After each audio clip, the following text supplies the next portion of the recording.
বিদেশে উচ্চশিক্ষা মানেই একটা খরচের ব্যাপার, সেক্ষেত্রে কানাডায় উচ্চশিক্ষার জন্য কেমন খরচ হতে পারে?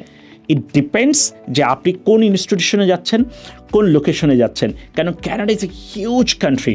সো এক এক লোকেশনে এক এক ধরনের ইউনিভার্সিটি রয়েছে, এক এক ধরনের কোর্স তারা অফার করে থাকে, এক এক সেমিস্টারে এক এক ধরনের স্কলারশিপ তারা অফার করছে ইন্টারন্যাশনাল স্টুডেন্টদের কাছে।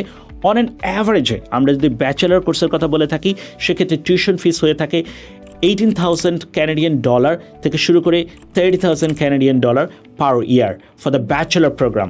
For masters, it depends. Usually $35,000 Canadian থেকে শুরু করে $60,000 Canadian. পিএইচডির ব্যাপার ইট কমপ্লিটলি ডিপেন্ডস।